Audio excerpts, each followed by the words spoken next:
દેવાદિદેવ પરમ તારક શત્રુંજય તીર્થાધિપતિ શ્રી ઋષભદેવ પ્રભુના ચરણોમાં વંદના.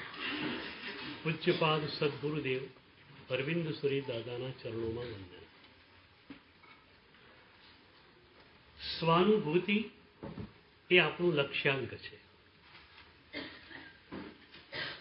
આ જીવનની અંદર શું પ્રાપ્ત કરવું છે આપણે?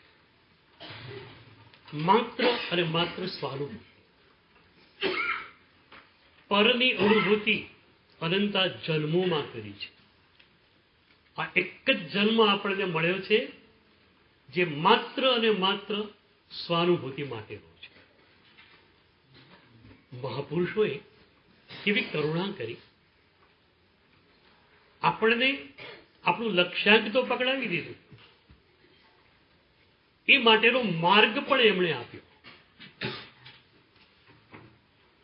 દેવચંદ્રજી મહારાજ સાહેબે જયારે કહ્યું અસ્થિ સ્વભાવ જે આપણો રે, ત્યારે પૂછ્યું સાહેબને કે સાહેબ,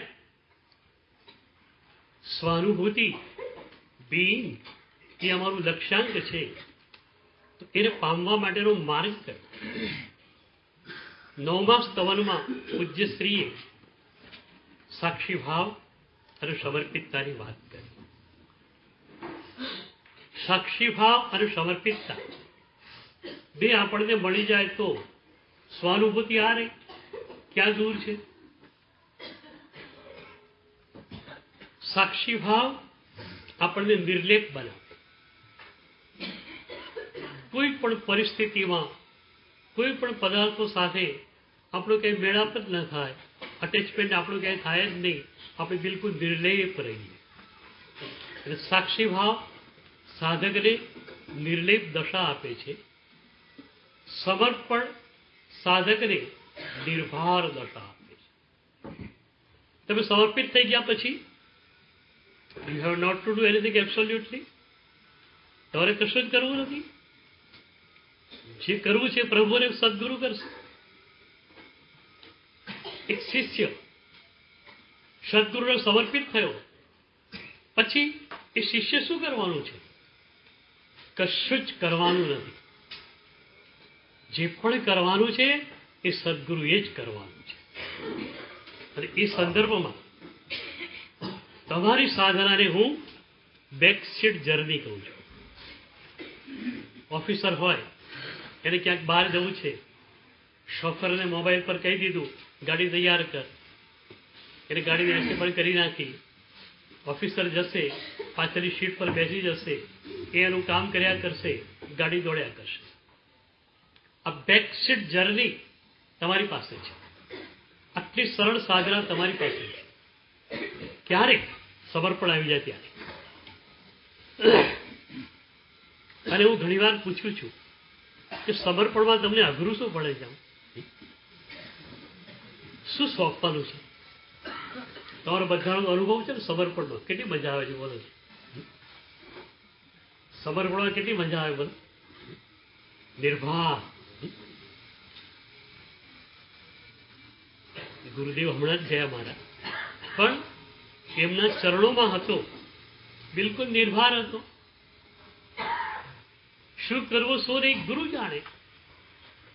એટલું ઘણી વાર કહું છું કે શિષ્યને જલસો જ જલસો. તમારા માટે પણ કહું છું, ટેમ્પરરી શિષ્યો છો બધા તમે.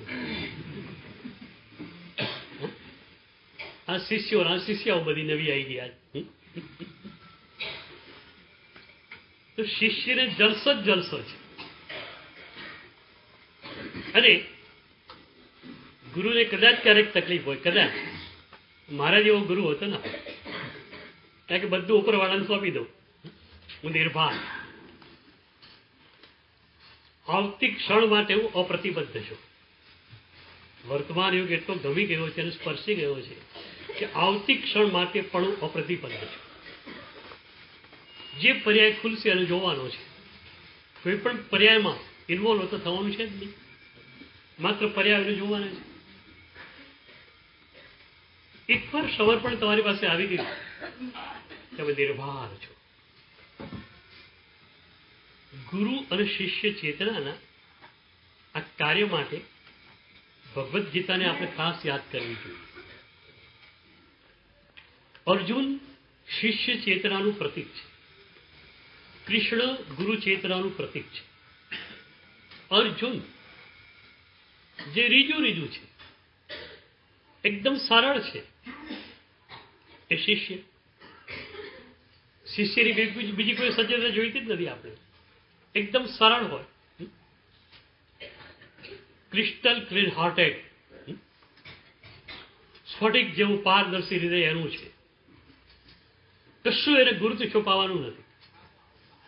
આ અર્જુન, આ શિષ્ય ચેતના. ગુરુ ચેતના શું કરે? મારે તમારા ઉપર શું કરવાનું છે કહી દઉં. અમે લોકો ત્રણેય મંડી પડવાના છે તમારા ઉપર, પણ અમે લોકો શું કામ કરવાના છે તો કહી દઉં.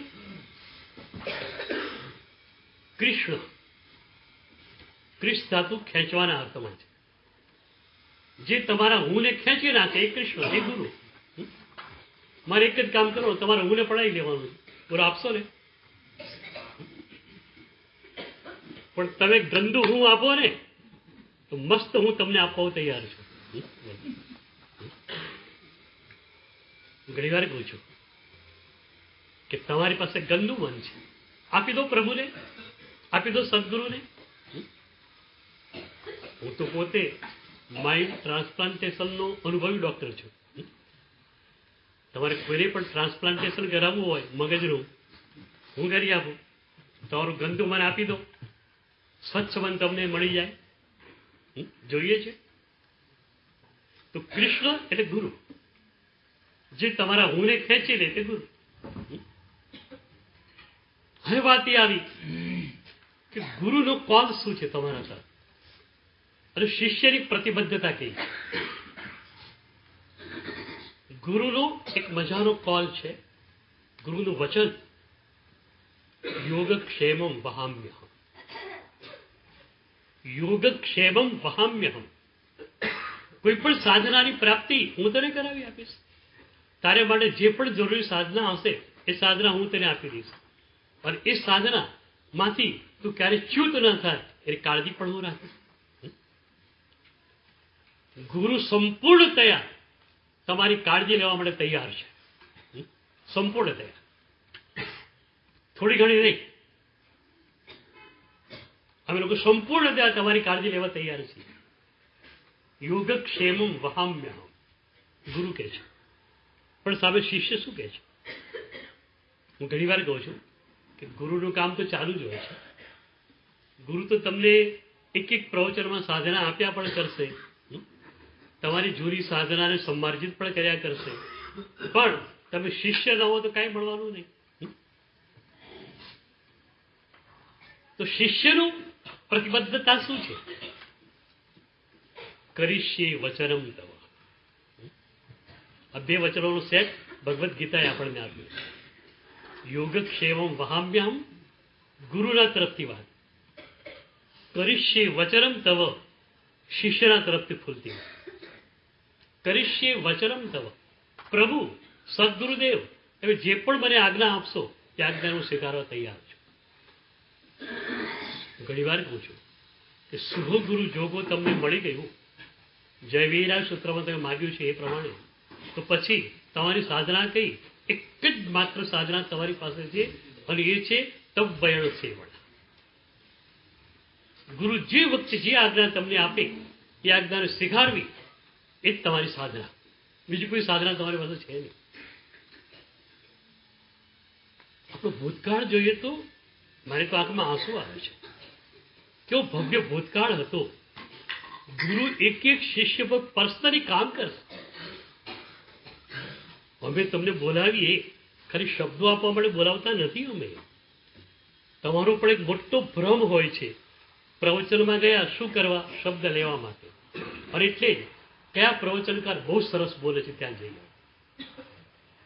પ્રવચન શબ્દ લેવા માટેનું માધ્યમ છે કે સાધના લેવા માટેનું માધ્યમ છે?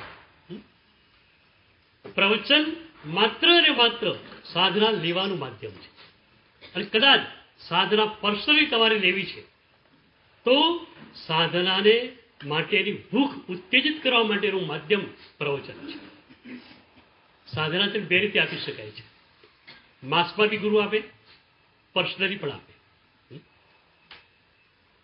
અમુક સાધના માસમાં આપી શકાય. નવકાર મંત્ર તમને આપવો છે, માસમાં આપી દઈએ, સમૂહમાં મંત્ર દીક્ષા કરી દઈએ.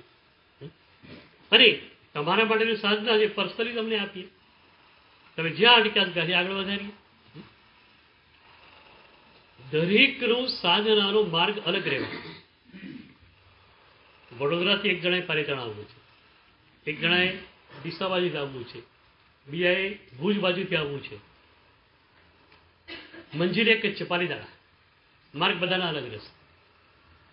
કારણ કે જે બિંદુ પર પોતે ઊભો છે એ બિંદુથી મંજિલના બિંદુને સાંકળી આપે તે માર્ગ. માર્ગની વ્યાખ્યા શું? જે બિંદુ પર પોતે ઊભો છે એ બિંદુથી મંજિલનું જે બિંદુ છે એને સાંકળી આપે છે એ માર્ગ. સાધના માર્ગ દરેકનો અલગ રહેશે, સાધ્ય દરેકનું એક જ છે. અને માસમાં કહું તો સાક્ષીભાવ અને સમર્પણ એ સમૂહ માટેની સાધના આપું છું, દરેક માટેની. પછી પર્સનલી સાક્ષી ભાવમાં તમારે કયા એંગલમાં જવું કે સમર્પણમાં તમારે કયા એંગલમાં જવું એ પર્સનલી આપી શકાય. પણ આ તો સાધના માસમાં તમને આપું છું, સાક્ષી ભાવ અને સમર્પણ. તો સમર્પણ આવી તમે નિર્ભાર થઈ ગયું. પછી ગુરુએ કેસ સંભાળી લીધો. સારામાં સારી હોસ્પિટલમાં એકદમ નિષ્ણાત ડૉક્ટરના સુપરવિઝરમાં તમે ગયા તો આરામથી બેડ પર સૂઈ જશો. કેમ? હજી કરવાનું તો ડૉક્ટરે કરવાનું, મારે કંઈ કરવાનું નથી, મારે સૂઈ જ જવાનું છે. મારું મુંબઈમાં ઓપરેશન થયું હાર્ટનું. ભટ્ટાચાર્યના હાથે ઓપરેશન હતું. લોકો કે ભટ્ટાચાર્ય બહુ જ નિષ્ણાત છે આ વિષયનો. ચાલો એને સોંપી દીધું બધું, આપણે બેડ પર સૂઈ ગયા. પછી જે કરવાનું હતું ભટ્ટાચાર્યને કરવાનું હતું, મારે શું કરવાનું? એમ તમારે શું કરવાનું? તમારે શું કરવાનું છે? જે કરવાનું છે સદગુરુએ કરવાનું છે. તો તમારે માત્ર કરીશી વચનમ તવ તબ વયણ સેવણા એ કરવાની છે. તો શિષ્ય એટલો નિર્ભાર બની જાય સમર્પણની ધારામાં કે મારે કઈ સાધના કરવાની છે એનો વિકલ્પ ના આવે. સાધના સંબંધી કોઈ પ્રશ્ન ઉદ્ભવે નહીં. આમ પણ સાધકને સાધના સિવાયનો કોઈ પ્રશ્ન તો ઉદ્ભવે જ નહીં. અઠવાડિયા સુધી બીજો પ્રશ્ન થવાનો જ નથી. પણ હવે તમને કહી દઉં આજે કે સાધના વિષયનો પ્રશ્ન પણ નહીં, એ પણ ગુરુને સોંપી દો. બહુ પ્યારી એક જૈન કથા છે. શિષ્ય ગુરુ પાસે આવે છે અને ગુરુને એક સવાલ કરે છે. સવાલ એક પૃષ્ઠભૂમિકામાં છે. બહુ મોટા બૌદ્ધ ગુરુ બોધિ ધર્મ ચીન ગયેલા. ચીનમાં એમણે બહુ સારો ધર્મ પ્રચાર કર્યો, હજારો લાખો લોકોને બૌદ્ધ ધર્મમાં જોડ્યા. પછી અંતિમ સમયે એ ગુરુ ભારતમાં આવ્યા અને ભારત આવીને એમણે દેહ છોડ્યો. આ વાત પેલા શિષ્યે વાંચેલી, સાંભળેલી અને એના મનમાં સવાલ થયો કે ગુરુ પાસે અને ગુરુને એણે પૂછ્યું, સાહેબ આપણા બહુ મોટા ગુરુ બોધિ ધર્મ એમણે ચીનમાં આટલો બધો ધર્મ પ્રચાર કર્યો, હવે ચીનમાં જ એમણે સમાધિ લીધી હોત તો એક સમાધિ તીર્થ બની જાત, હજારો લાખો લોકો સમાધિ તીર્થ પર આવત અને ધર્મનો પ્રચાર થાય, તો એ ગુરુ શા માટે ભારતમાં આવીને દેહ છોડે છે?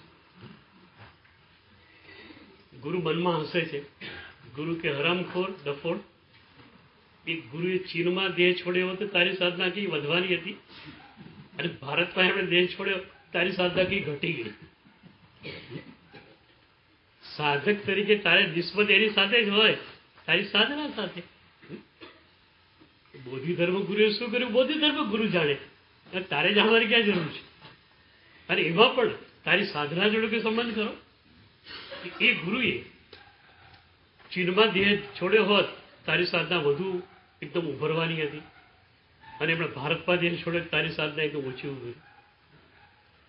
પણ ગુરુ મજાના માણસ, આપણે ગુરુ મજાના જ હોય હંમેશા.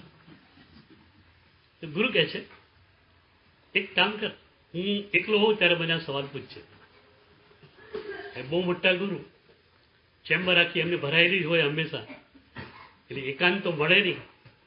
અને શિષ્યના મનમાં આ પ્રશ્ન છે ને એવો એકદમ જે છે સળવળી રહ્યો છે, બોધિ ધર્મ ગુરુએ ભારતમાં આવીને કેમ દે છે. આમે છે ને પ્રશ્નનું મહત્વ નથી, મમત્વનું મહત્વ છે. યાદ રાખો, મહત્વ તમારી પાસે મમત્વનું. મારો પ્રશ્નનું મહત્વ ત્યાં નથી.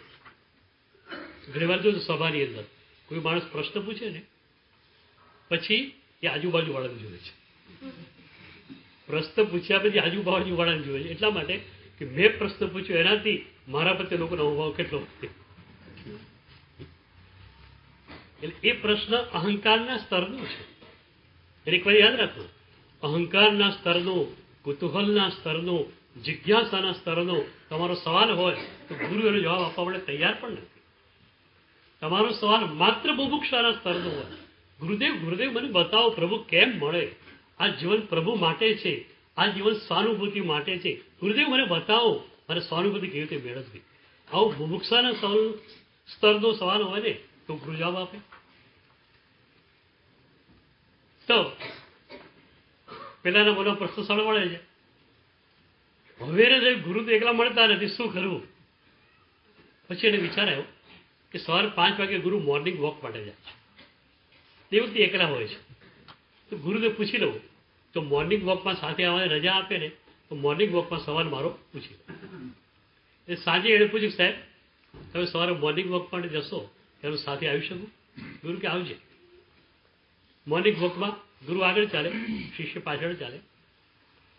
આશ્રમની પાછળ મોટું વાંસનું વન હતું. એ વનમાં ગુરુ ફરી રહ્યા હતા, શિષ્ય પાછળ ફરે છે. અને 2-3 મિનિટ થઈ શિષ્યનો સવાલ આવ્યો બહાર, સાહેબજી મેં તમને પૂછ્યું નહીં, બોધિધર્મ ગુરુએ ચીનમાં દેહ કેમ ન છોડ્યો? ત્યારે ગુરુ એને સામો સવાલ કરે છે. ગુરુ કહે છે, બેટા આ સવારના 5 વાગે આપણે 2 જણા ફરવા માટે નીકળી પડ્યા છીએ, આ હજારો વાંસ આજુબાજુમાં છે, એટલે સવાલ નહીં થતો હોય કે આ 2 જણા કેમ નીકળી પડ્યા હવાના બોલમાં?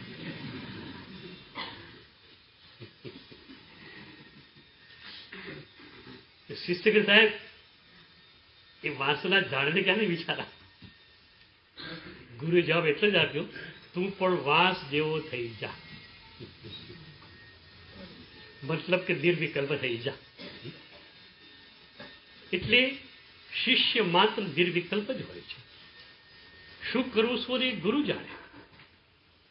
ગુરુ નાનકના જીવનની એક ઘટના તમને કહું કે ગુરુ નાનક બેઠેલા પોતાના આસન ઉપર, એક શિષ્ય આવે છે. સવારના 10, 10:30, 11 થયા છે. શિષ્ય પૂછે છે, ગુરુદેવ કઈ કામ સેવા? અને એ વખતે ગુરુએ કહ્યું કે સામે પેલી જગ્યા દેખાય ને ત્યાં એક ઝૂંપડી બનાવવી છે, ધ્યાન માટેની કુટીર બનાવવી છે. ગુરુની આજ્ઞામાં યાદ રાખો, માર્ગાનુસારિતાની ભૂમિકા ઉપરનો શિષ્ય છે. પહેલી, બીજી, ત્રીજી કે ચોથી દૃષ્ટિમાં આવેલો શિષ્ય છે. તમે ક્યાં છો? તમે ક્યાં છો? કઈ દૃષ્ટિમાં? યોગ દૃષ્ટિ સમુચય જો ઊંડાણથી વાંચો ને તમે ધ્રુજી જશો. તમને બી લાગશે કે પહેલી દૃષ્ટિમાં અમારું સ્થાન ક્યાં છે. વ્યવહારથી ભલે છઠ્ઠો ઘંટાળો કહીએ, છઠ્ઠી દૃષ્ટિ પણ કહી દઈએ ઉદાસીન ભાવના સંદર્ભમાં, પહેલી દૃષ્ટિ ક્યાં છે આપણી પાસે? પહેલી દૃષ્ટિ કોઈ સહેલી નથી. એથી પણ આગળ કહું તો ચરમ પૂદગલ પરાવર્તમાં આવવું એ પણ અઘરું છે. ચરમાવર્તમાં તમે આવે છે ખબર શું પડે? મુક્તિ અદ્વેષ તમારી પાસે હોય, બરોબર? મુક્તિ અદ્વેષ એટલે શું? એવું નહીં સમજવાનું કે મુક્તિ નામનું જે સ્થાન છે સિદ્ધ સેરા એના પ્રત્યે દ્વેષ હોય. એના પ્રત્યે દ્વેષ વાળો સવાલ નથી. મહોપાધ્યાય યશોજી મહારાજે 32-32 ગામમાં સ્પષ્ટ કર્યું કે મુક્તિ માર્ગમાં પ્રસ્થિત કોઈ પણ સાધક પ્રત્યે દ્વેષ હોય તો એ મુક્તિ દ્વેષ છે. તમે બોલો, મુક્તિ માર્ગમાં પ્રસ્થિત એક પણ સાધક પ્રત્યે તમને દ્વેષ નથી? મુક્તિ અદ્વેષ છે તમારી પાસે? એટલે યોગ દૃષ્ટિ સમુચય જેવા ગ્રંથો દર્પણ છે. તમે જુઓ તો તમને ખ્યાલ આવે તમારે ક્યાંક ત્રુટિઓ છે. સદગુરુ પાસે શેના માટે જાવ ભાઈ? સદગુરુ પાસે શું કરવા જાવ? સદગુરુ તમારી સાધનાની પ્રશંસા કરે એના માટે, કે કે તમારા દોષો જોઈ આપે એના માટે જાઓ. મારી પાસે ઘણા સાધકો આવે છે અને પહેલાથી કહે ગુરુદેવ હું સામાયિક પ્રતિકોણ પૂજા કરું છું, લોકોને ખબર છે, લોકો મારી સાધનાની પ્રશંસા કરે છે. આપની પાસે એટલા માટે નથી આવ્યો. હું એટલા માટે આપની પાસે આવ્યો છું કે મારી સાધનામાં જ્યાં જ્યાં ત્રુટિ છે મને બતાવી આપો. Where is my fault? તો સદગુરુ પાસે તમે શેના માટે જાઓ? શેના માટે? બોલતા નથી. સદગુરુ તમારા દોષોને પકડી આપે. જે દોષો તમારા ખ્યાલમાં નથી એ દોષો સદગુરુના ખ્યાલમાં છે, અને સદગુરુ દોષોને પકડી આપે. એટલે સદગુરુ પાસે સાધનાની પ્રશંસા માટે ક્યારે પણ જતા નહીં. તમારી સાધનાના દોષો ક્યાં ક્યાં છે એ જાણવા માટે સદગુરુ પાસે જજો. આંખમાં આંસુ સાથે, ગળાના ડુસકા સાથે ગુરુદેવને કહેજો, ગુરુદેવ મારી સાધનામાં ક્યાં ત્રુટી છે મને બતાવો. સાહેબ રોજના મેં સામાયિક કરું અને સંભાવ સહેજ પણ કેમ ચાલી શકે? સાહેબ રોજ પ્રભુની ચંદન પૂજા કરું, ઠંડુ ન જ પડું કેમ ચાલી શકે? રોજ પ્રભુની પુષ્પ પૂજા કરું, હું કોમળ ન બનું કેમ ચાલે? તો શિષ્ય પૂછે છે કામ સેવા. ગુરુએ કહ્યું ત્યાં ધ્યાન માટે કુટીર બનાવવાની છે. શિષ્ય ઉપડે છે, માટી લઈ આવે, પલાળે, પથ્થર લઈ આવે અને ધોમ ધકતા તડકાની અંદર કામ કરે છે. કેમ? તબ્બયણ સેવણા મારા ગુરુએ કહ્યું છે. યાદ રાખો, કામનું મહત્વ નથી હોતું, ગુરુની આજ્ઞાનું મહત્વ હોય છે. એક શિષ્યને ગુરુ એક પાણીનો પ્યાલો લાવવાનું કહે ને, તો પાણીનો પ્યાલો લાવવો એ મહત્વની ઘટના નથી, ગુરુની આજ્ઞાથી મહત્વની ઘટના છે. કદાચ શિષ્યોની પણ ગરબડ ઘણી વાર એવી થાય, કામ ઉપર જે છે ને એ પોતાનું મહત્વ આપતા હોય, કામ પર નહીં. ગુરુની આજ્ઞા તમને મળી, નાચો. એક ઘડો પાણી લાવવાનું ગુરુએ કહ્યું નાચો. મારા ગુરુએ મને કહ્યું, તબ્બેણ સેવણા મને મળી. યાદ રાખો, સાધના કરો છો, સાધનાની આગળ અહોભાવ, સાધનાની પાછળ આનંદ, આ બધું નહીં હોય ને તો આપણી કરેલી સાધના ઠેઠ આગામી જન્મમાં ફળ આપે એવું નહીં બની શકે. આ જન્મમાં પણ એ સાધના જો ફળ નથી આપતી, તમારા વિષય કેસાને દૂર નથી કરી શકતી, તો એ સાધના આવતા જન્મમાં સીધી કામ કરશે તમારા ઉપર. પેલા એ ધોમ ધકતા તડકામાં કામ કર્યું. કેમ? ગુરુની આજ્ઞા છે. કુટીર બનાવવી મહત્વની ઘટના નથી, ગુરુની આજ્ઞા મહત્વની ઘટના છે. સાંજના 6 વાગે લગભગ માથા જેટલી ભીત ચણાઈ ગઈ. ગુરુ પાસે આવ્યો અને ગુરુદેવના ચરણોમાં વંદન કર્યું. ગુરુદેવ આટલી ભીત ચણાઈ ગઈ છે. ગુરુ કે સારું. આપણે ત્યાં વાત આવે છે કલ્પસૂત્રમાં પણ કે ગર્ભ પરાવર્તન કરીને આવ્યા પછી હરિણે ગમે સીધા પોતાના આસન પર જતા નથી. એ દેવેન્દ્ર પાસે આવે છે, કે છે ભગવાન આપે કહેલું કાર્ય આપની આજ્ઞા પ્રમાણે પૂર્ણ થયું છે, આપને નિવેદન કરવા આવ્યો છું. એટલે કાર્યનું નિવેદન એટલે શું? એ કાર્યને એ સ્વામીના ચરણોમાં મૂકી દીધું એને. તો આ શિષ્યે લિટરલી જે પોતે કામ કરેલું 8-10 કલાક તડકામાં ઉભા રહીને એ ગુરુના ચરણો મૂકી દીધું. અને એની પરીક્ષા ક્યાં થાય છે કે થોડી જ વાર બીજો શિષ્ય આવે છે. આ શિષ્ય બેઠો નથી, બીજો આવે. સાહેબજી કામ સેવા. તો કે આ પેલી ઝૂંપડી દેખાય ને સામે, ભીત તોડી નાખો. તમે વધુ શું થાય? તમે વધુ શું થાય? આટલી બધી મજૂરી કરાવી અને આખરે ભીત તોડાવવાની હતી, તો મજૂરી કેમ કરાવતા? પેલો ભીત તોડવા જાય છે, આ શિષ્યના મનમાં સહેજ પણ વિચાર નથી. પીડા તો નહીં, વિચાર પણ નહીં. કેમ? મેં કાર્ય કર્યું સદગુરુની આજ્ઞા પ્રમાણે અને સદગુરુના ચરણોમાં મૂકી દીધું. અને સદગુરુના ચરણોમાં મૂક્યું પછી એ કામનું શું કરું ગુરુ જાણે. તમે કોઈને ₹1,00,000 આપો, પછી એ ₹1,00,000 શું કરો હિસાબ તમે રાખવા જશો? તમે સોંપ્યા અને સોંપી દીધા. એ ₹1,00,000 શું કરવું એ જાણે. કાર્ય કર્યું, ગુરુના ચરણોમાં મૂકી દીધું, હવે ગુરુ જાણે.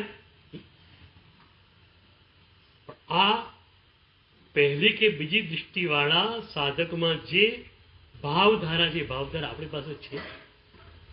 હું ઘણી વાર મારા શિષ્યોને પૂછું કે ભાઈ, હું કહું કે ભાઈ લાઇબ્રેરીમાંથી અમુક પુસ્તક મારે જોઈએ છે. શિષ્યને ખ્યાલ સાહેબને રેફરન્સ માટે જોઈતું હશે. એ ઉપર જાય લાઇબ્રેરીમાં, પુસ્તકો આડા અવડા છે, ક્રમ પ્રમાણે નથી. અડધો પોણો કલાક મહેનત કરીને પુસ્તક લઈને આવે અને એને એમ હોય કે હું પુસ્તક લઈને જઈશ સાહેબ પાસે, સાહેબ એને જોશે, રેફરન્સ સાહેબને મળી જશે અને મને લાભ મળશે. અને એ પુસ્તક મૂકે મારા ટેબલ ઉપર, સાહેબજી આ પુસ્તક, હું કહું સારું. એ બેઠેલો હોય અને બીજાનું હું કહું કે આ પુસ્તક મૂક્યા ઉપર, તો શું થાય?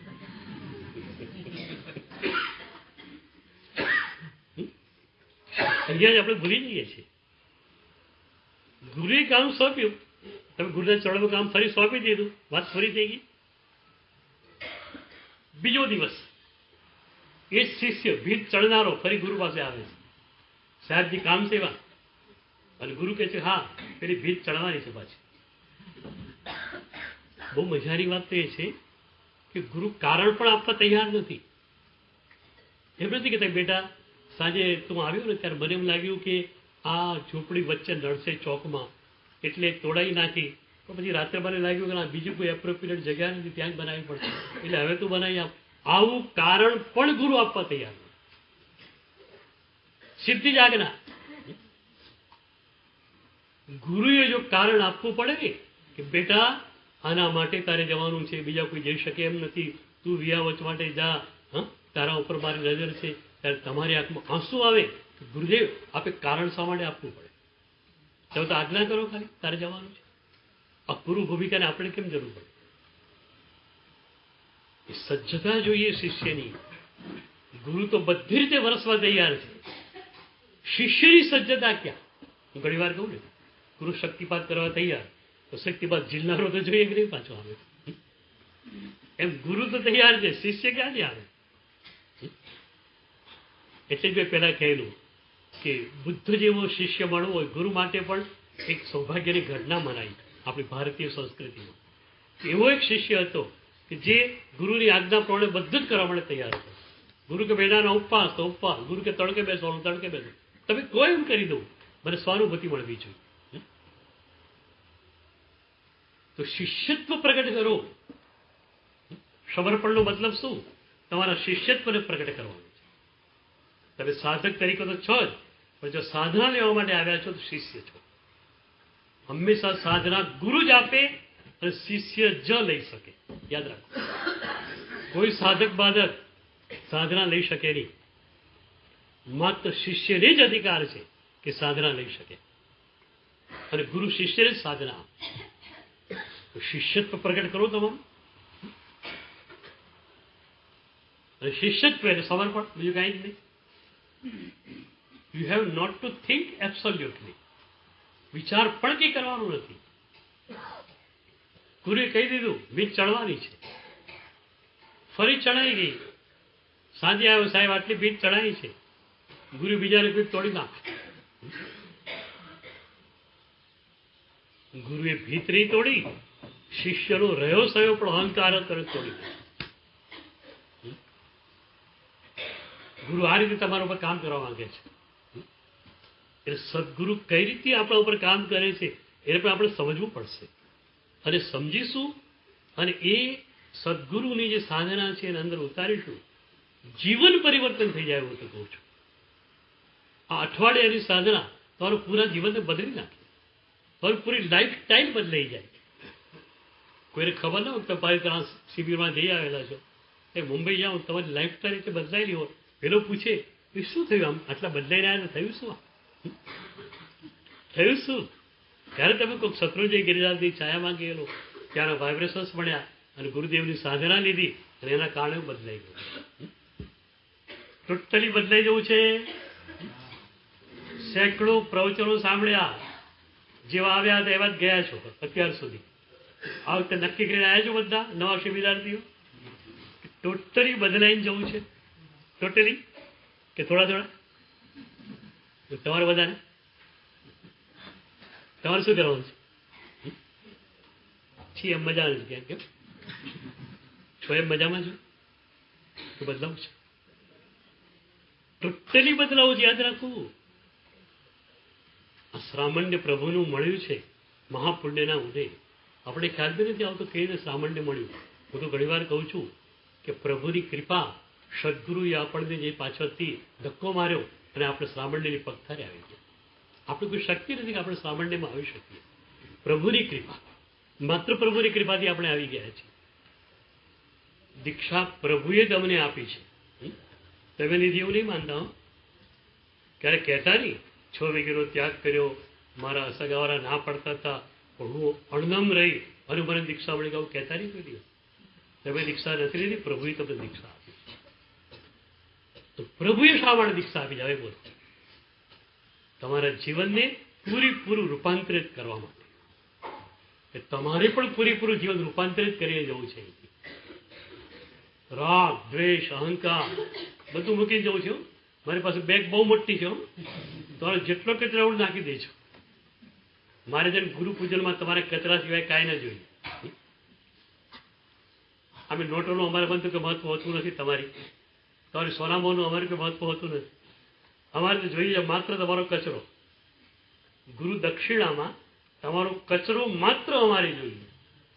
તમારો રાગ, દ્વેષ, અહંકાર બધું ગુરુના ચરણ છોડી દો. એકદમ નિર્મલ થઈને જાઓ. અને એકવાર યાદ રાખો, સદગુરુને રીઝવવા બહુ મુશ્કેલ છે. દુનિયાના કોઈ પણ માણસો તમે રીઝવી શકશો, સદગુરુને નહીં રીઝવી શકો. દુનિયાના માણસો રીઝવવા માટે તમારા પાસે બે તાકાત છે. એક પૈસાની, બીજી પ્રશંસાની. કાં તો કે પૈસા આપે ખુશ થઈ જાય. બહુ મોટો માણસ હોય, બહુ મોટો પ્રવચનકાર હોય તમારી દુનિયામાં, તો કદાચ પૈસાથી રીઝે, એને પૈસાની જરૂરિયાત નથી. એક લેક્ચરના 10-10 લાખ રૂપિયા લે છે. એને તમારા 50,000-50,000ની કિંમત નથી. પણ એને પ્રશંસા કરો, સાહેબ શું તમે સરસ બોલ્યા, પાણી થઈ જાય. એટલે પૈસા અને પ્રશંસાથી દુનિયાના તમામ વ્યક્તિત્વને તમે રીઝવી શકો, સદગુરુને નહીં.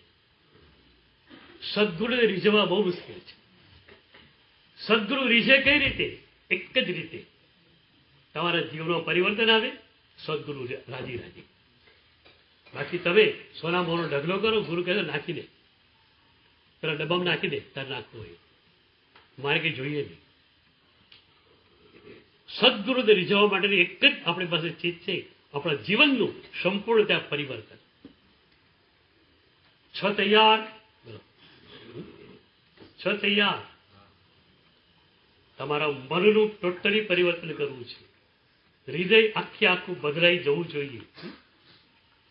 એ તો શું થયું? સાધના પહેલી વાર તમને મળી છે પ્રભુની. હું તમને પૂછું, સાધના પહેલી વાર પ્રભુની તમને મળી છે આ જન્મમાં? કેટલાય જન્મોમાં મળી. પણ આજ હૃદય રહ્યું, આજ મન રહ્યું. શું થશે સાધનાથી? મસ્જિદના હોજમાં કૂતરું મરી ગયું. મુસ્લિમ ભક્તોનું શું હોય, નમાજ પડતા પહેલા વજુ કરવી પડે, એટલે હાથ પગ મોઢું ધોવું પડે. તો હવે કૂતરું મરી ગયેલું અંદર હોજમાં, હવે હોજનું પાણી તો અપવિત્ર થઈ ગયું, શું કરવું?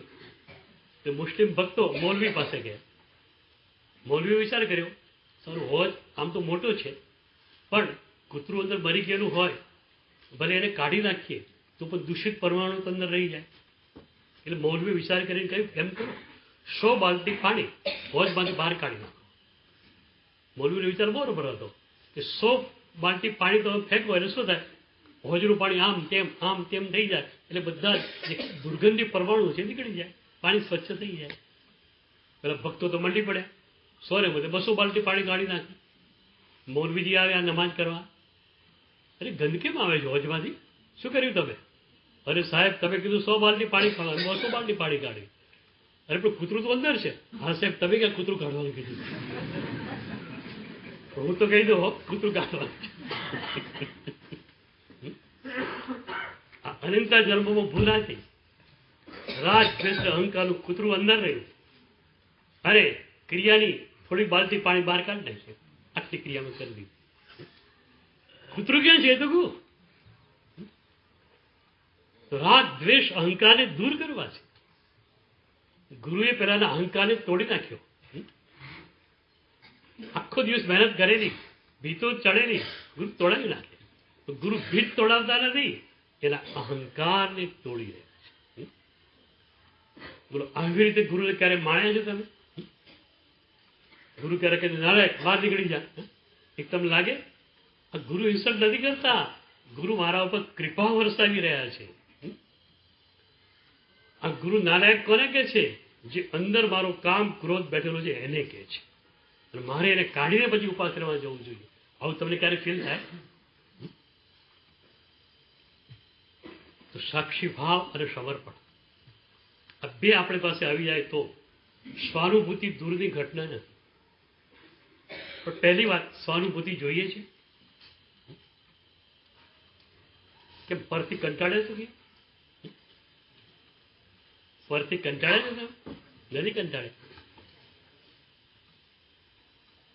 ખાખરો ને ચા રોજ સવારે આપે કે સવારને સાંજ 2 ટાઈમ ખાખરો ને ચા જ આપે, તમે કંટાળી જાઓ. આ શું માન્યું છે? બીજું કંઈ આવડે છે કે નથી આવડતું? ભાખરી લાવો, પરોઠા લાવો, કેક લાવો, સવારે ઉપમા લાવો, પૌવા લાવો, કેક લાવો. એટલે પરથી તમે થાકો છો એમ નહીં, એક નિશ્ચિત પરથી થાકો છો. બીજું પર તો પાછું જોઈએ છે. બોલો, એક પરથી થાક્યા તો બીજું પર.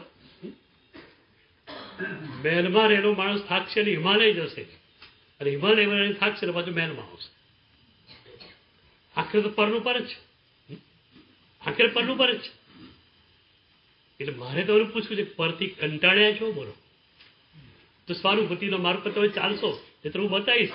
તમે કહો છો મારા સાહેબ માર્ગ બહુ સરસ છે, આપે બતાવ્યો, બહુ કૃપા કરી, ચાલવાની કૃપા પણ થોડી કરી. અમારા પ્રવચનમાં આવા જ બધા મળે અમને. ઉદાર માણસો, ઉદાર. સાહેબ બહુ કૃપા કરી, તમે આટલો સરસ માર્ગ બતાવ્યો, તો સાહેબ હવે ચાલવાની કૃપા પણ આપ જ કરજો. મા બોધિશ્વરી પોતાના જીવનની એક મજાની ઘટના કહે છે કે ઓરવા ગયેલા, શ્રાવિકા બહાર ગયેલા, શ્રાવકજી ઘરે. મહાત્માને જોઈને આનંદ તો થાય, સાહેબ પધારો પધારો પધારો. રસોઈ તો તૈયાર હતી નહીં. તો શ્રાવકનું ઘર છે, મીઠાઈ હોય, નમકીન હોય, ખાખરા તો હોય જ છે. ત્યારે સાહેબ મારા સામે ખાખરા વરાવો, એ ખાખરાનો ડબ્બો જડે નહીં. રસોડાનો અનુભવ એને નહીં, મારા સાહેબે વધારે અનુભવ. મારા સાહેબ કે જો લખ્યું છે પેલું મગ, એમાં ખાખરા હશે. જો પેલા એક ખોલ્યું, ચમત્કારિક રીતે એમાંથી ખાખરા મળી ગયા. હવે ખાખરા તો વરાવા, પણ હવે ઘી તો જોઈએ. દુખા તો કેમ વરાવાય? ઘી શોધે, ઘી જડે ને. મારા સાહેબ જો ટાઈમ બગાડશે ખોટો, તારે ઘી જોઈએ ને, કે પેલા માળિયામાં બરણી પડી. માળિયામાંથી બરણી કાઢી, શિયાળો ઘી થીજી ગયેલું. મારા સાહેબ જો તારું ભાગ છે એને વરી લઉં છું, 2-3 ખાખરા નાખી દે પાત્રમાં, થોડું ઘી નાખી દે, હું વરી ચાલ્યો જાઉં. નહીં મારા સાહેબ એમ નહીં, મને ખાખરા ચોપડીને આપવા, ચોપડીને આપ. ઘી થીજેલું, ખાખરા પાતળા, ચોપડા જાય એટલે ભાગી જાય. ત્યારે એને આંખમાં આંસુ આવી ગયા, મારા સાહેબ તે બહુ કૃપા કરી, ખાખરાનો ડબ્બો જડતો નહોતો, શોધી આપ્યો તમે. ઘીની બરણી તમે શોધી અપાવી, આ ખાખરા ચોપડી.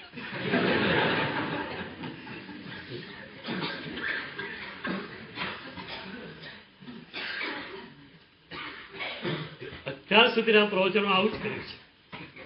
મારા સાહેબ કે સ્વાનુભૂતિ જોઈએ, આનાથી મળે. હા સાહેબ, તકથી કોને જોઈએ છે? એટલે તમને પૂછું, સ્વાનુભૂતિ ખરેખર જોઈએ છે? તો પરથી કંટાળ્યા છો? બોલો, ક્યાં પરથી કંટાળ્યો? લિસ્ટ આપો મને. ઘરથી કંટાળ્યા છો કે ઘર નાનું છે એટલે કંટાળ્યો છો?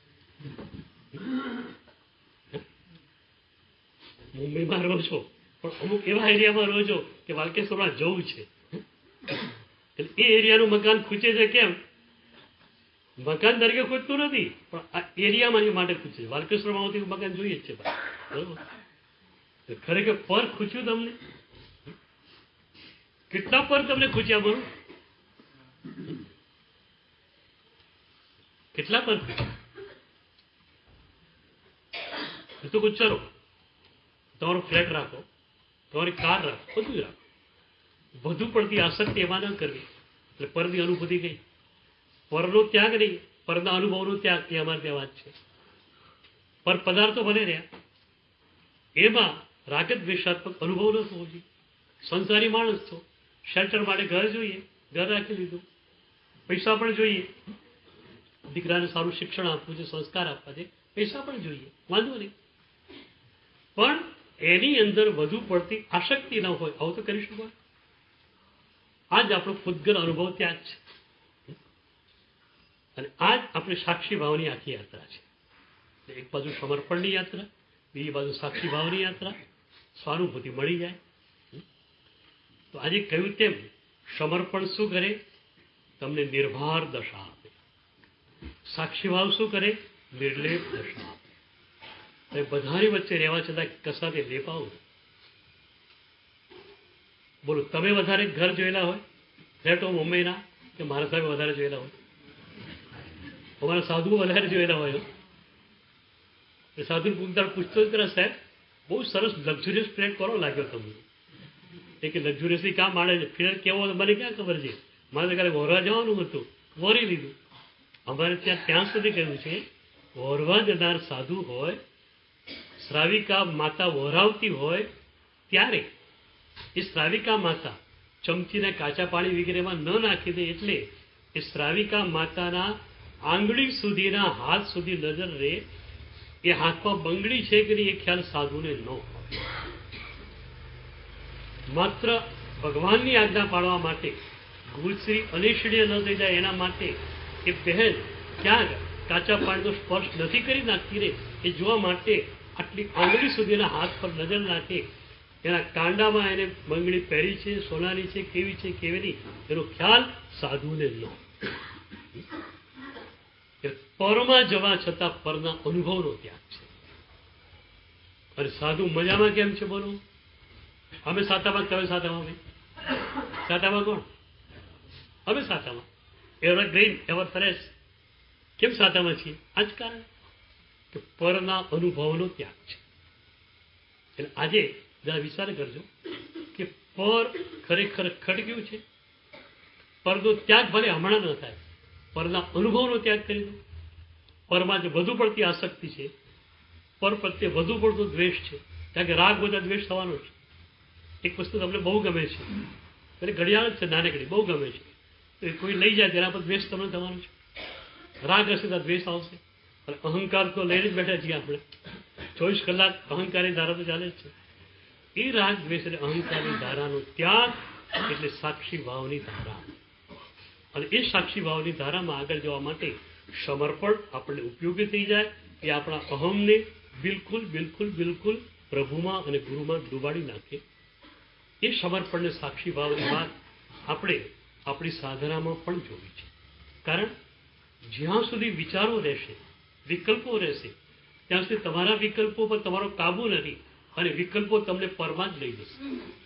પણ જો વિકલ્પો પર કાબુ આવી જાય તો, વિકલ્પો પર નિયંત્રણ આવી જાય તો, એટલે આપણે ધ્યાનાભ્યાસની એ સાધના કરાવવા માંગીએ છીએ કે જેમાં વિકલ્પો પર તમારું નિયંત્રણ.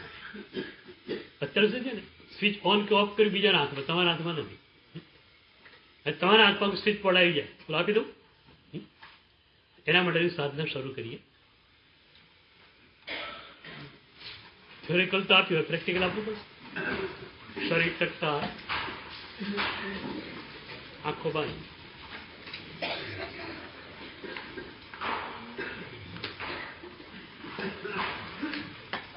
ધીમે ધીમે ધીમે શ્વાસ લો. ધીમે ધીમે ધીમે શ્વાસ છોડો.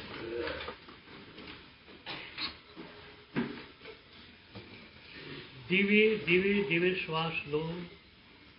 ફેફસા પૂરા ભરાઈ જાય. ધીમે ધીમે ધીમે શ્વાસ છોડો. ફેફસા પૂરા ખાલી થઈ જાય. ક્યાંય ઉતાવળ નહીં કરતા બ્રિધિંગમાં. Deep breathing, peacefully.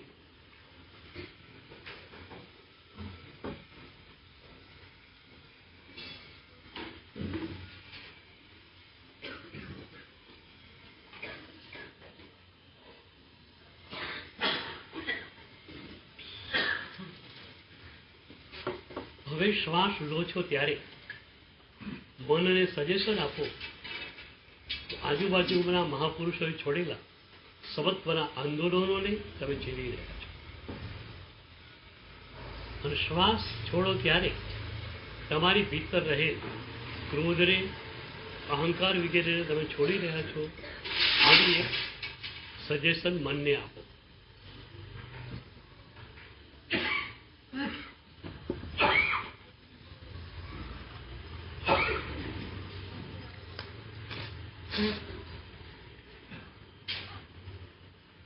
ધ્યાન શ્વાસોચ્છ્વાસની પ્રક્રિયાઓ પર આપો, કોઈ વિચાર નહીં.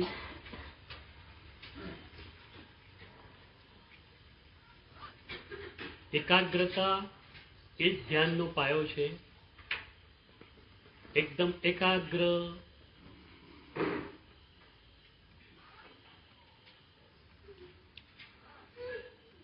શ્વાસ લેવાય છે, શ્વાસ છોડાય છે. સજેશન આપેલું છે માટે શ્વાસ લો છો ત્યારે શુભ ભાવો અંદર જાય છે, શ્વાસ છોડો છો ત્યારે વિભાવ અંદરથી બહાર નીકળે છે.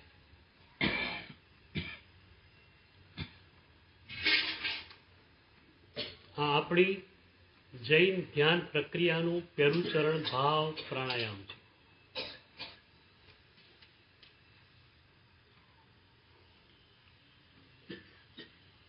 માત્ર શ્વાસ લેવા અને છોડવા એ દ્રવ્ય પ્રાણાયામ છે.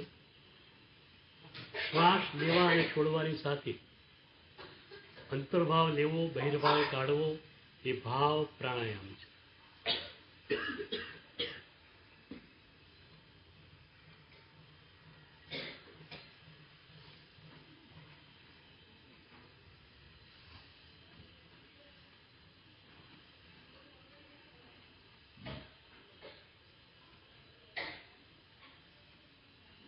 કોઈ વિચાર નહીં, શરીર ટટ્ટાર, આંખો બંધ.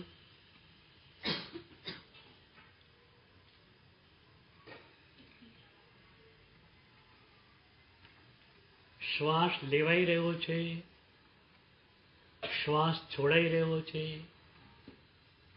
તમે માત્ર હવે એ પ્રક્રિયાના દ્રષ્ટા છો. શ્વાસ તમારે લેવાનો નથી, શ્વાસ તમારે છોડવાનો નથી. શરીર શ્વાસ લે છે, શરીર શ્વાસ છોડે છે. તમે માત્ર એના દ્રષ્ટા છો.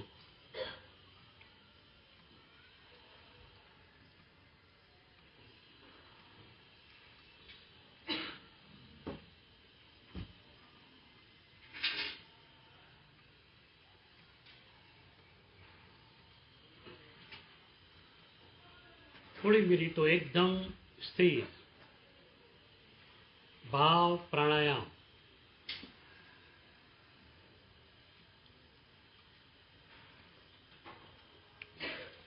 શરીર ટટ્ટાર, આંખો બંધ, કોઈ વિચાર નહીં, ઊંઘ પણ નહીં.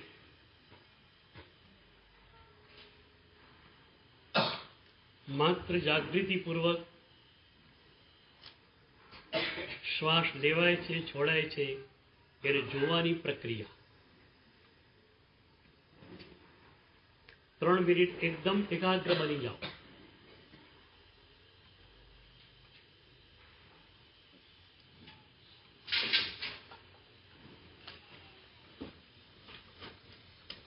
વિચાર ન આવે, એકદમ ખાતરી રાખો. એકદમ વિચાર આવી જાય તો 2 ઊંડા શ્વાસ લઈ અને ભગાવી દો.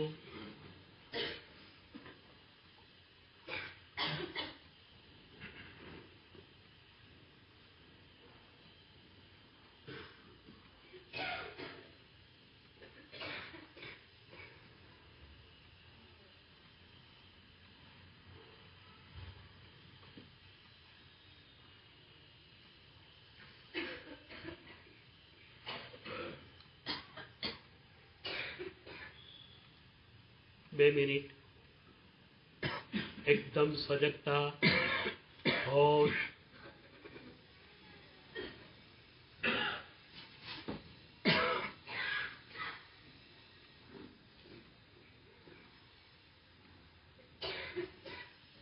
શરીર ટટ્ટાર, આંખો બંધ.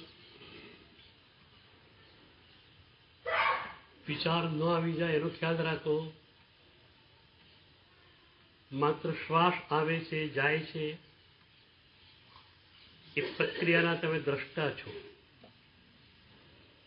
દ્રષ્ટાભાવ એ જ આપણી મૂળભૂત સાધના છે. એટલે સાધનાનો પાયો પહેલા ચરણમાં રોપાય છે. શરીર તમે નથી, તમે જ્યોતિર્મય આત્મા છો. શરીરમાં માત્ર તમારે રહેવાનું છે. શરીર તમારું ઘર છે. શરીર તમે નથી. તો શરીર શ્વાસ લે છે, તમે એને જોઈ રહ્યા છો.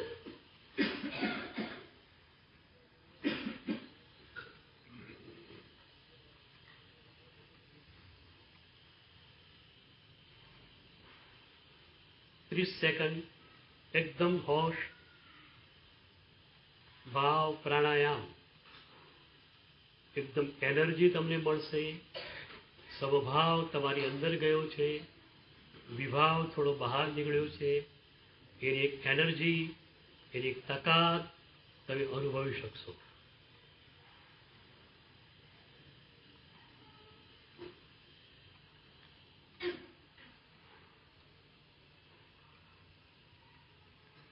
બીજું ચરણ ભાષ્ય જાપ. તિથૈરા મે પશ્યન્તુ, તિથૈરા મે પશ્યન્તુ, તિથૈરા મે પશ્યન્તુ, તિથૈરા મે પશ્યન્તુ, તિથૈરા મે પશ્યન્તુ, તિથૈરા મે પશ્યન્તુ, તિથૈરા મે પશ્યન્તુ, તિથૈરા મે પશ્યન્તુ, તિથૈરા મે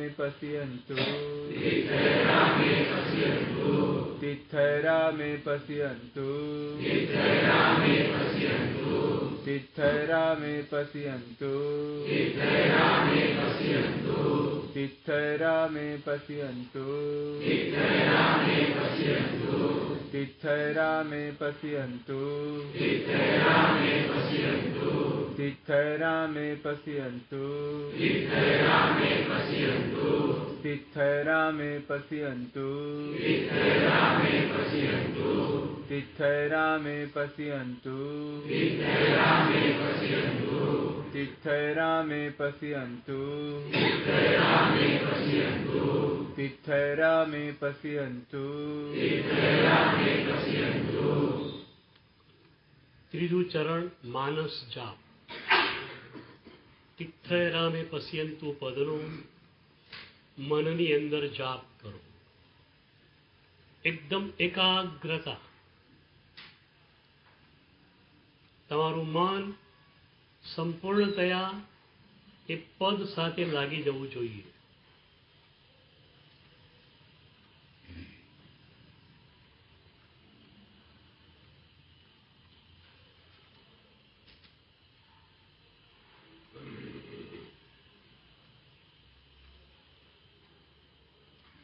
અત્યાર સુધી જપ કર્યો છે, જપ યોગ નથી. આ જપ યોગ છે જ્યાં તમે તમારું મન સંપૂર્ણતયા ગણધર ભગવંતોને અર્પિત કરી રહ્યા છો. ગણધર ભગવંતની અદ્ભુત પ્રસાદી લોગસ્ય સૂત્ર તિથૈરા મે પશ્યન્તુ, એ પ્રસાદીને તમારે માણવી છે, પણ એને સંપૂર્ણતયા માણો. તમારું એક એક રૂવાણું, અસ્તિત્વનો એક એક પ્રદેશ એકાગ્ર થઈ જાય. તમે માત્ર અને માત્ર એમાં જ હો.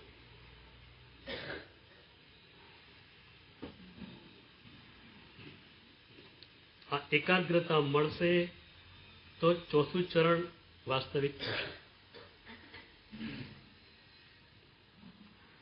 પદ નાનકડું છે. નાનું પદ એટલા માટે છે કે મન સ્થિર રહી શકે. મોટું પદ હોય તો મનને પણ ફરવાની થોડી શક્યતા રહે છે. નાનકડું પદ છે. એમાં પણ તિથૈરા બોલો ત્યારે તિથૈરા ઉપર, મેં બોલો ત્યારે મેં ઉપર, આ રીતે ધ્યાન આપો. એથી પણ સૂક્ષ્મ જાઓ તો તી બોલો ત્યારે તીનું ધ્યાન, થ બોલો ત્યારે થનું ધ્યાન. એકાગ્રતા એ આ જાપનો પાયો છે.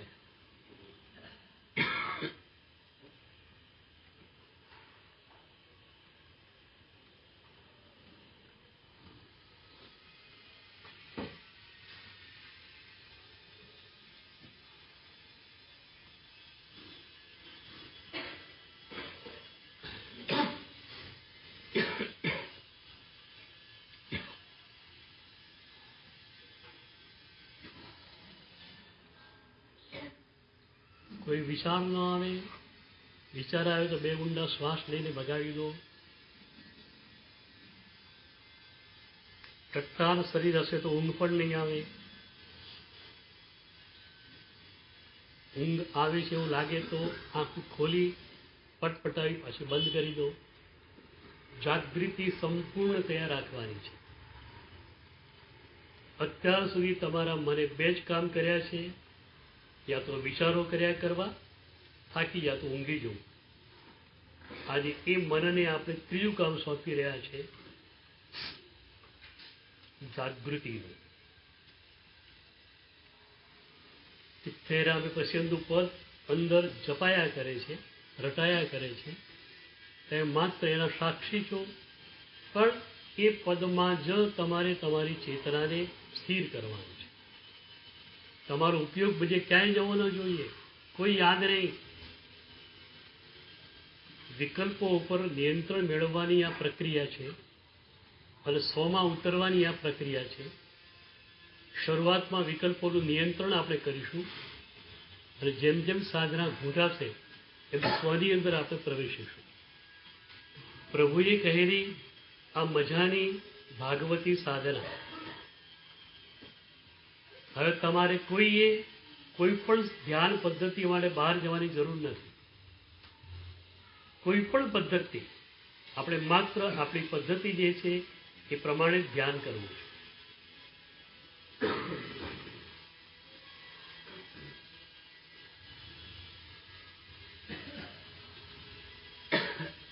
ત્રણ મિનિટ એકદમ એકાગ્ર, શરીર ટટ્ટાર, આંખો બંધ.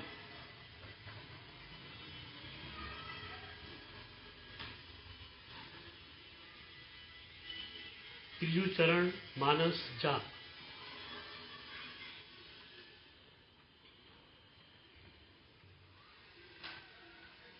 સાધુ ભગવંતો અને સાધ્વીજી ભગવતીઓ આને બરોબર શીખી લે, એનો અભ્યાસ કરી લે તો એ લોકો શ્રી સંઘને પણ આ સાધના પદ્ધતિ જ્યાં જ્યાં જાય ત્યાં આપી શકશે.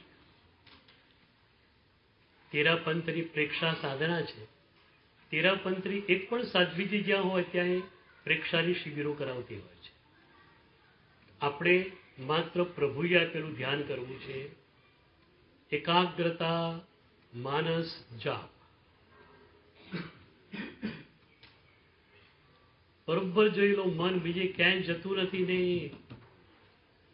મનને ઓર્ડર આપો કે તિથૈરામે પશ્યંતુ પદ પર તારે સ્થિર થવાનું છે.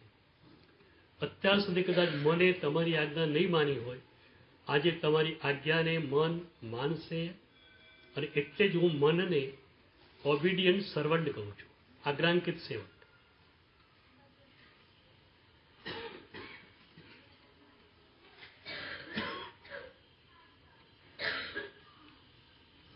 માનસ જાપ, એકાગ્રતા, ઉપયોગ માત્ર એક પદ પર. ગણધર ભગવંતોને એટલે કે પરમાત્માને તમે અત્યારે તમારું મન ટોટલી સોંપી રહ્યા છો.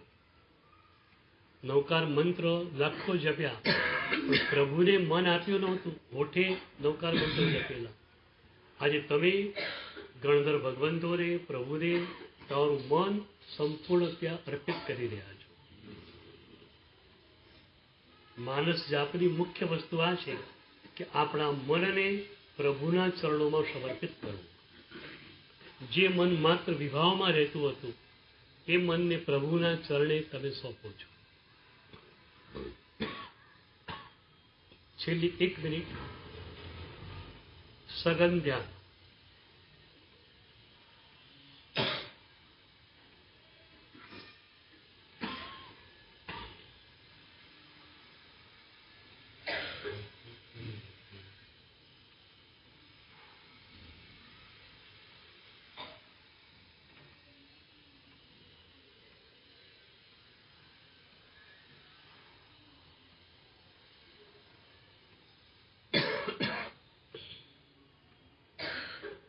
સેકન્ડ માનસ જાપ.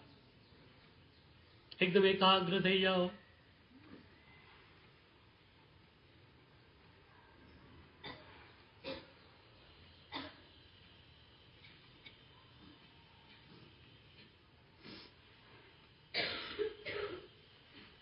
અને હવે ચોથું ચરણ ધ્યાનાભ્યાસ. ધ્યાન માટેનો અભ્યાસ. તિથ્યરામે પશ્યંતુ પદને હવે છોડી દો. વિચાર પણ નથી, પદ પણ નથી, માત્ર જાગૃતિ તમારી પાસે છે. ન વિચાર જોઈએ, ન ઊંઘ જોઈએ, ન કોઈ પણ પદનું આલંબન જોઈએ. ઉપયોગને માત્ર સ્વમાં સ્થિર કરવો છે. તમારી અંદર જે ગહેરી શાંતિ છે એનો અનુભવ તમને થાય. એક સમત્વનું ઝરણું સતત તમારી ભીતરથી વહી રહ્યું છે. સતત આપણા 8 રૂચક પ્રદેશો ખુલ્લા છે અને એમાંથી આ ગુણોની સરિતા સતત ચાલુ છે. તો સમત્વનું ઝરણું સતત ચાલુ છે. એ સમત્વનો અનુભવ તમારે કરવો છે. અત્યાર સુધી મન વિકલ્પોને કારણે પરમાં રહેતું હતું. પરમાં રહેલું મન સમભાવનો અનુભવ શી રીતે કરી શકે? અત્યારે મન પરમાં નથી અને એથી તમે સમભાવનો અનુભવ કરી શકશો. એક શાંતિ, દિવ્ય શાંતિ તમારી ભીતર છે, એનો અનુભવ કરો. ઘોંઘાટ બહાર છે, કોલાહલ બહાર છે વિકલ્પોને કારણે. તમારી ભીતર માત્ર માત્ર માત્ર શાંતિ છે, માત્ર એકાગ્રતા છે.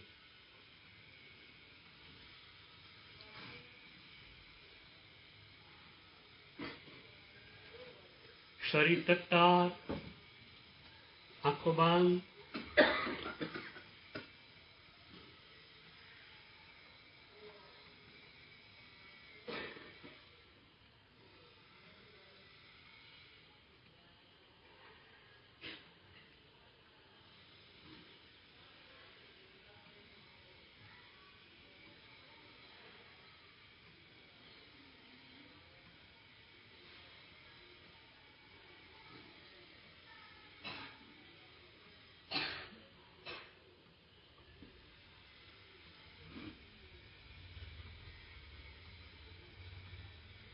ધ્યાન અભ્યાસ ચોથું ચરણ.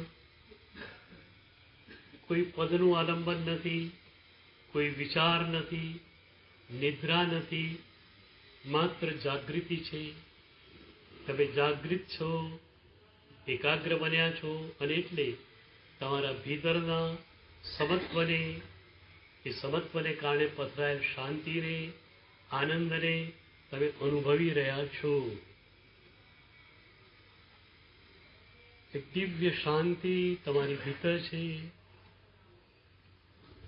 જેનો તમે કદાચ પહેલા અનુભવ નથી કર્યો. એવી દિવ્ય શાંતિનો અનુભવ કરવો છે.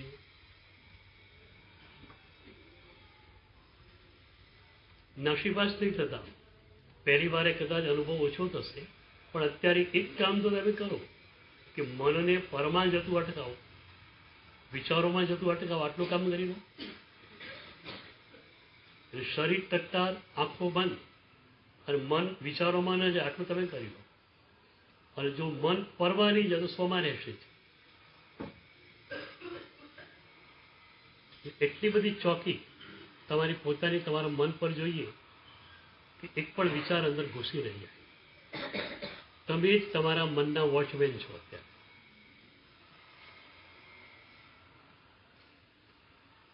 ત્રણ મિનિટ એકદમ એકાગ્રતા, હોશ. શરીર એકદમ ટટ્ટાર, બિલકુલ ટટ્ટાર. સહેજ પણ ઝૂકવું ન જોઈએ.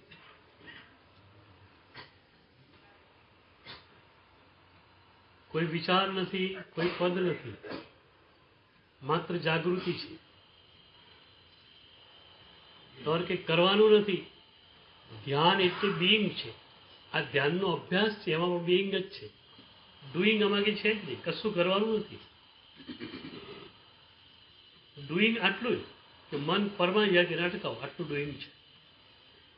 સ્વનું બિઈંગ ઓટોમેટિકલી મળશે, પરંતુ ડુઈંગ આપણે ખતમ કરવું છે.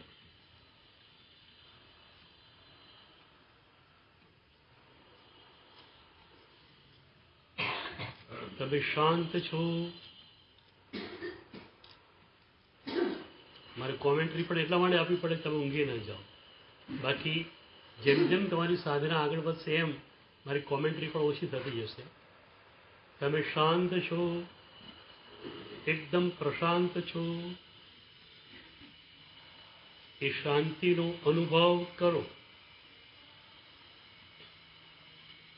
ઊંઘ આવે તરત ખ્યાલ આવી જવો જોઈએ. આંખ ખોલી પટપટાવી બંધ કરી દો. વિચાર આવે તરત ખ્યાલ આવે, વિચાર ભાગી જશે.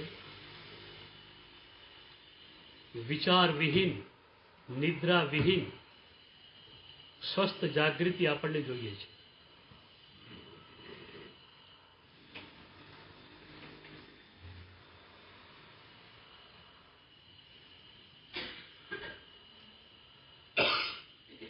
આનો અભ્યાસ જેમ વધારશો એમ તમને એનું પરિણામ વધારે મળશે. દિવસમાં બની શકે તો 5-7 વાર, 3-4 વાર તો આ અભ્યાસને ઘૂંટો જ.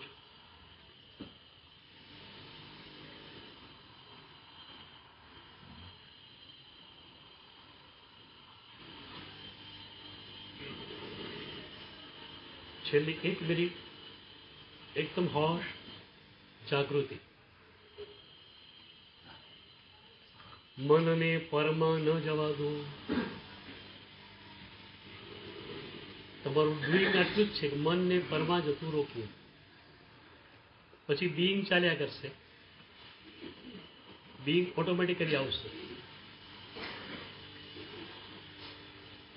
વિચાર નથી આવતો એની ખાતરી કરી લો. ઊંઘ નથી આવતી એની ખાતરી કરી લો. 30 સેકન્ડ.